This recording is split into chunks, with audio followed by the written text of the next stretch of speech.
I have to call people and apologize 30 years later for this article. So the context is, when did you find the article? I found it in a box that had this Is this the box? jacket. We're going back to the box. Yeah. This was also in the box. And as you can tell by how nice this is, I may have only read it one time and kept it. This looks like a brand new magazine. This was printed in 1993 in California and made its way with me all the way through a large part of my life. Corey, I'd love you to do the honors of reading it. And I wonder, do you guys want me to explain myself? Of course. As we go, because... And you can either, it's a pretty long article, so you can skip parts if you'd like, but I would like to have the opportunity to explain my stupidity. Where can we read it? It's on the Power Trip page at KFAN.com. I'd encourage you to read it, but even more so, to look at the picture. Now, if you guys saw that picture, do you think you would even know that was me if I hadn't told you it was me? Which one are you? For those of you who are just listening and who are not going to KFAN.com, the best way to describe what Chris looks like, he looks exactly like Ed Norton's character in American History X. Now that is scary to think about. But it's accurate. Very accurate. Yeah. I actually told Hawk off the air that they looked like Manson family members. Well said. and now when I tell you guys, when you guys say, and I tell you guys stories about when I was a kid and that I would fight anybody at any point, and I lost all the time. I always lost. I'm not telling you guys I was tough. Terrible. I got beat up so much. But can't you see that kid standing there right there? You know that kid right there got beat up a lot. Yep. Right? Up. You say up? Yeah, both. Yeah. You literally have your fists clenched in the picture. I do. Yeah. I'm ready to fight right there. Don't steal that guy's women. Right. All right. So if you'd like, go ahead and I'm so sorry. This is the Moonshine article by Victoria Martinez. August 1993. I was 22. And I read, quote, I was sick of the lack of commitment in my other band, says Chris Hawkey. Oh, what a shot. What a way to start. What a shot at Rise. Finding 3 other people with the same attitude I had to make it was the most bizarre thing. The hunger in this band is amazing, said Steve Edward. Now, who is Steve? Steve was the guitar player. He's the guy in the picture on the far left. Great, really, really great guitar player. Real name Steve Rodriguez, but he thought Steve Edwards sounded like more of a rock star. Okay. We all work so great together, says Ray Cease. Now, which one is Ray? That's Little Ray. He's the drummer. Little Ray. That's what we call him, Little Ray. He's on the far right side right there. Oh, Little Ray. Little Ray, yep. Great Sugar's drummer. brother. Yeah, right, exactly. Moonshine, a band who is so happy with each other that it's almost sickening. A band who's recently been signed to an independent label, Riot Records. They have to be killing it now. A band who, by the time this article is printed, will have a CD out and a tour of the U.S. underway. But the most amazing thing is that this band has only been together for 3 months. All of the members of Moonshine came from other familiar local bands, including Fiction Alley, That was Rise. That was me. And it looks like that says Graffiti. It's Graffiti. a little blurry here. Wait, you were in Fiction Alley as well? No. Little Ray was in Fiction Alley. Rick and Steve were in Graffiti, and I was obviously in Rise. Yet none of them felt their bands had the material or the attitude to take them where they wanted to go. Can I give you guys, I know, again, we're running late already. Can I pause you right there and explain a couple things from the beginning of this article? Sure. Yes. do. This will put it more in perspective for you, okay? The very first line, which is terrible. I feel so bad about it. But there's a reason I said this. I said I was sick of the lack of commitment in my end of the band. Rise, we did that record that you guys have heard a million times, Waiting and Watching, The Distance, all those things. That was our EP, okay? To you guys, it sounds funny now. At the time, it was a big deal. It sounded great. We did, the vocals at Sunset Sound. I mean, and we produced it ourselves, and we wrote the songs ourselves. We did it all ourselves. And for us to have that quality music in 1992 when we made that record, or 93 when we made that record, that's a huge deal. It wasn't easy to get in the studio. And we did that ourselves. Right? That's a big. That's something you should be proud of. We were playing all over the place, opening for big bands, and we were offered a West Coast tour to open for a band called Gorky Park, which was a Russian heavy metal band who was in the United States. And they had a hit, which we actually have in the system, called "Bang," this song, which you guys have never heard, but it was a hit at the time. And we were given the opening slot on their West Coast tour, and two of the guys in the band. Two of the guys in the band said, I don't want to quit my job. Lack of commitment. And I had, first of all, it broke my heart because we were on the cusp. And second, I gave up everything I had and moved to California to try to do this. And when we're on, what it looked like we were going to make it, two of the guys couldn't quit their. One of them drove a limousine and one of them worked at a construction company. And I understand they didn't have the drive to do what I did, but I was pissed. We had worked so hard. Why didn't you tell me when I joined the band that you weren't going to go all the way? Right. Yeah. So that's I think the sentence there. makes sense. That's the context there. That's why you needed Steve and Lil Ray. That's right. And they must have had similar experiences. Because it sounds like everyone came together for something similar. Yeah, I don't know that, to be honest with you, but Who maybe, came up with the name Moonshine? I did. Does that surprise you? No. Okay. Can I tell you this? The other thing, the independent label Riot Records. Can I give you the end of our story before you even finish the article? Sure. So they put us on the road, signed us to this deal, put us in a studio with a guy named Ed. Ed had never produced a record before, and you can tell. Okay. They put us in the studio in this canyon up in the Hollywood Hills, and it was beautiful. And when we were recording, we would go hiking up in the hills. Lil Ray took a pee in the woods and got poison oak on his balls. Oh, God. That is not a joke. Got poison oak on his balls. Damn Don't know it, why Lil that came Ray. to mind when I told you that, but it just did. So anyway, we record this record, and it sounds like blank. Like poison oak on your balls. Terrible. Worse. I mean, the audio quality, right? The songs are whatever. The audio quality is terrible. But the record company's like, great, let's do this. We're going to put you guys on the road. The first night of the shows is in Vegas. Then you're going here, you're going there. This is going to be huge. We're going to send you out with cassettes, but CDs are coming. CDs were new in 1993. That was a big deal that they were going to print CDs for us. So they were sending us out on the road with CDs to come and all this stuff. And we're going to support ourselves mostly by selling merch, which you had to do because we were only making about $300 or $400 a show. Okay. We get out on the road. I think we were in Missouri. I was trying to tell these guys, I think we were in Missouri at the time. Our manager, Pat, who you'll read about in the article in a moment, we're calling him every day because we're running out of merch and we're running out of cassettes, and that's the only way we can live. And he says, I can't get a hold of the record company. They won't call me back. We're like, okay, something's going on. By the time we got to my hometown for my big homecoming show, we found out that Riot Records went under. No. The company went under. And we're on the road. Son of a bitch. I'm never going to financially Yeah, recover this is from this. Steve. And we couldn't finance it because we had cassettes. We were almost sold out of T-shirts. And that was our only mode of income. And that's how you we're paying for hotels. Yeah. Everything. Sell We ended merch, up- take the cash. The get a whole hotel way room. back to to California from Indiana, we slept in the trailer because we couldn't afford a hotel.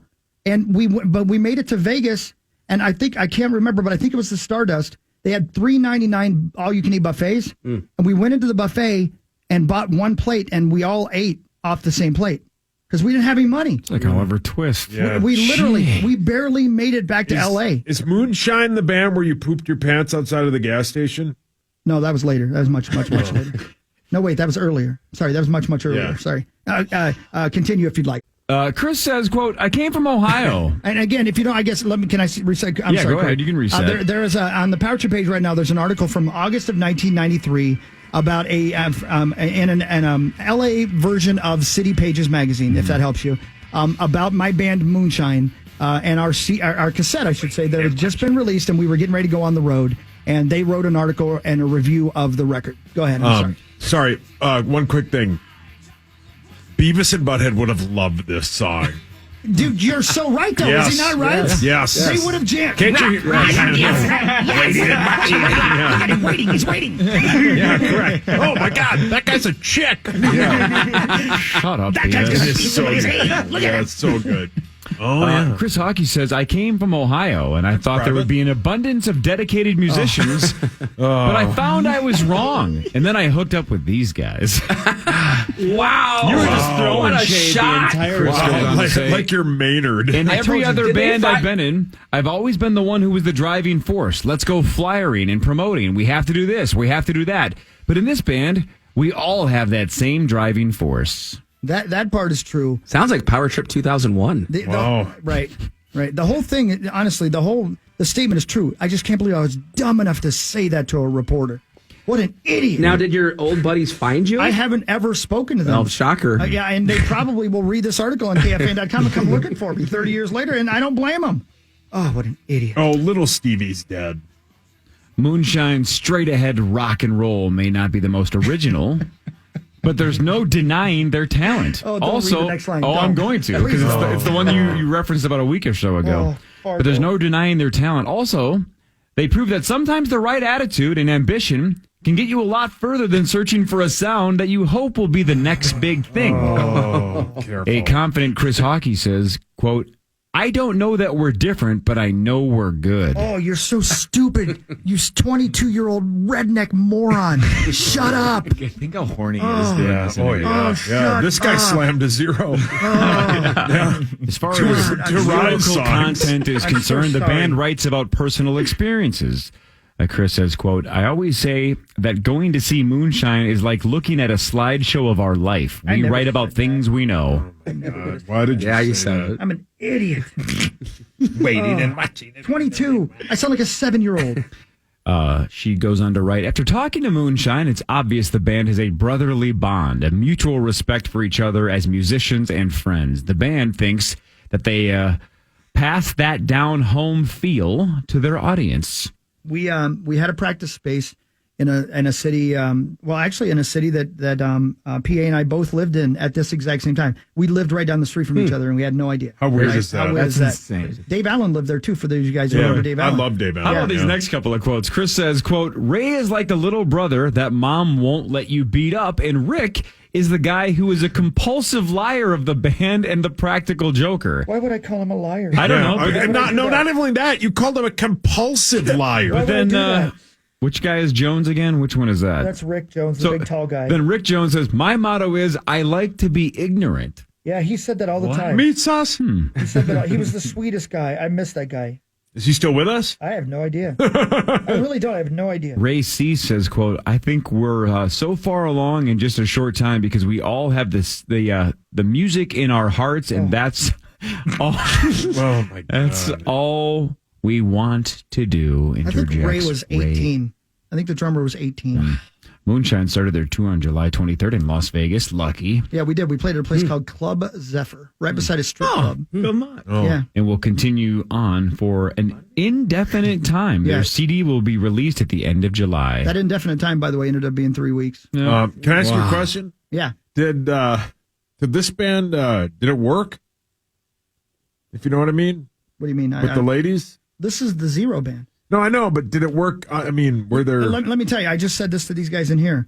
When we played Club Zephyr in Las Vegas, okay, which I probably could find again. I doubt it's still there, but I could find the area again. It was off the strip. So we play at the cassette release party that she's talking about, and the place is, it's a place called, I think it was called Bananas, and it was out the door. Zach's been there. Yeah. Right, out the door. packed. Corey owns it. Huge. And so I'm feeling great about that. Then we go to Club Zephyr in Las Vegas, where we've never even been before, and it's right beside a strip club, and we were the headliners, so we went on really late. It's Vegas, you know.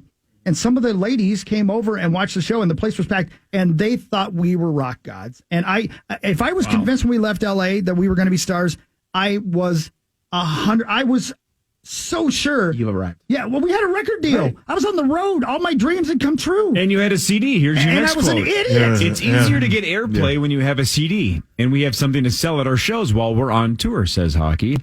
Having a background in radio, Hawkey has managed to get a few radio stations to this is commit so to embarrassing. playing their I songs. love this. This is the best part of the article. This is the best part, yeah. Z-Rock in Las Vegas, WKOC The Coast in Virginia Beach, Virginia, and WZZY in Winchester, Indiana. Wasn't that the big May I stop you wazoo? can I stop you for a second, Yep. Corey? Apparently, Rick wasn't the only liar in the band. Because so was Ray Cease. No, because so was Chris Hawkey. Oh. Listen to this. Those 3 radio stations I just named. Yep. The first one's true. That was the Vegas radio station. They didn't play us.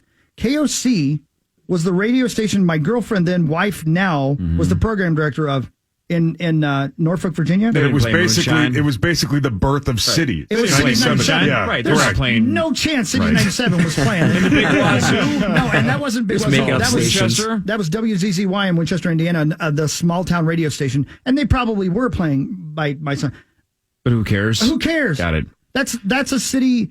That's like saying like a little radio station in Elk River's playing your record. Right. You know what I mean? Like, thank God they're playing your record, but that's not going to change Right. the needle So nationally. you got Z-Rock, WKOC, and what a WZZY, and the liar. article ends with Ray C saying, quote, Everything is just coming together for us so fast, and it's about time. Wow.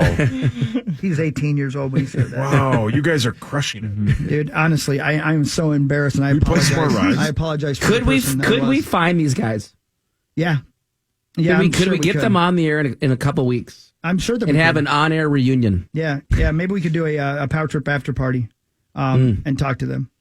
Well, I don't want to even ask what Jones is up to. He's a compulsive liar. Yeah. No, man. He's not going to give us a straight Cease. answer. I can't believe it. Lil Ray? So, What if Lil Ray's 350 now? Oh yeah. Wouldn't that be You think so? unbelievably ironic? Yeah. no way. No, I doubt that. It's Lil Ray. But hold on. So here's a quick synopsis of the rest of the story. Okay. No. So we, and as I told you, we got out on the road. We find out that our record company has gone under. So the CDs never came. It never happened. I have a couple of versions of the cassette. Can we hear it? Yeah, I'll find a way. Yeah. It's terrible. I'm embarrassed, but you've already seen how dumb I was. How could I be any more embarrassed than if there was a picture of me naked, maybe I'd be more embarrassed than I am now. I was sick of the lack of commitment in Right. my other band. And that was, again, I was, but you don't, what, you Look out. Our hillbilly songs were thing to playing say. on 3 stations in 3 different states. So, but again, guys, so think of this, okay? My thing that I've told you guys a million times, and I believe this. I don't care what I'm happy. Believe whatever you want to believe. Whenever I start feeling too good about myself, the universe slaps the S word out of me. I almost said the word. It slaps me, and it couldn't have slapped me harder after this, because we barely made it back to Los Angeles, and by the time we got back to Los Angeles, I had no place to live, I had no job, basically had no band, and I had no money. The only thing in the whole world that I owned was the Suburban we were driving, and I didn't have the money to drive it back home, and I had no reason to go back home anyway. Right. And after we left Las Vegas, I think it's 5 that takes you from Las Vegas to California. So we're driving. We ate it we filled our bellies in Las Vegas at the buffet, and we got enough money just barely to get back to Los Angeles. And as you come into the Los Angeles area, Southern California area, right there, there's this last hill you come over on the 5 there, and the entirety of the Inland Empire lays out before you. LA's on your right, Hollywood to the right of that, San Bernardino, Rialto, all these cities, all of it right there, right? There's a NASCAR track there right now. Didn't used to be. It wasn't there then. And we came over the hill and the sun's coming up, and I got no prospects and no hope. And it's not just that. Every dream that I had, I thought had come true, had just been taken. And I was the reality of it all was that I had no talent and no future and no money. And how long at this point had you been there? In California, Right. almost exactly 1 year. That's the really weird thing, because we come over that hill, and the thing that I remember the most is the sun was coming up, and I don't know if it's any better now, but there was a layer of orange smog covering the entirety of the Inland Empire. And that's exactly when I gave up. You guys are doing good. We weren't doing good. By the way, Orange Smog should have been the name of your next band after Moonshine. Well, there wasn't going to be another band after Moonshine. So was that? So did you pack it up? So here's what happened. So I got to, luckily, a Little Ray's dad, who hated me. Big Ray. Who hated me. Well, you probably ripped Lil Ray in the article after Ray Senior. this. Yeah. They let me spend the night at their house and park the By the way, Suburban, why did he hate you? because Ray was 18 years old, and we basically Took him. took him. Oh. And I mean, we basically lived in our practice space. I mean, we were that committed. We were all sick in the head. That's how badly we wanted it, right? And you never make it, by the way, when you want it that bad. Let me just tell you guys. That's the other thing. The people who make it don't want it that much. They don't. And I could give you examples. I don't want to waste your Yeah, time. no, you're right. Yeah. But so Corey, I'm almost done, I promise. We get to Little Ray's house. And his dad lets me spend the night there one night. They feed me because I when I'm telling you guys, I didn't have any money. I didn't have a dime. Have you ever never had money? Like, have you ever had a moment where you didn't have any money? Yeah, I've been to Vegas. Okay, yeah, you got it. So they let me park the Suburban there. I go into Little Ray's room, and I call Kim, girlfriend then, in Virginia, wife now, and I said, if you'll send me a Greyhound bus ticket, I'll come home. And she did. And the next morning, I got up, little Ray borrowed his dad's car and took me to the Greyhound bus station. I got on the Greyhound bus and I left California. And I never went back. Wow. And I rode that Greyhound bus for 3 days. And I'm trying to remember. I think Ray gave me $20. I think he let me borrow $20 so I could borrow, candy bars to eat on the way there. And I sat on that Greyhound bus for 3 days and contemplated the fact that I had nowhere to go and nothing to do. And I rode from literally I could see one ocean when I left. And I rode to the other ocean, Norfolk, Virginia, on a Greyhound bus. I am never going to financially recover. And all that ego and stupidity that you read in this article got slapped out of me. Wow. Yeah. Wow. Right. And that was just the beginning. Yeah, of but the if you rest of my succeed, life. if Moonshine takes off, Yeah. Alex and Abby don't exist. The only thing I regret about any of this is how dumb I am in this article. Honestly. And man, if I said this in the article, can you imagine how intolerable God. I was Yep. as a person? You would have all hated me. Can you believe that's me? Honestly, you guys have known me for most of my life now. You're 22. Yeah, I know. But can you believe that was me, though? At 22, in Flash, you were a big-time college football player. You'd never have said that. I was so stupid. I can't believe it. I want a reunion. Yeah, I do too. Don't you? That'd be great. Oof, man. You want to talk Did you cry on the bus? over and over again? Yeah, I bet. I had no hope. I had nothing. Yeah. I didn't know what I was going to do. Dream That's crush. so sad, Hawkey. Yeah. It's just one of those days. It was a couple, 3 days. You ever been on a Greyhound in the middle of the night? No. I have twice. Twice, Thanks to yeah. you sons of bitches. Right.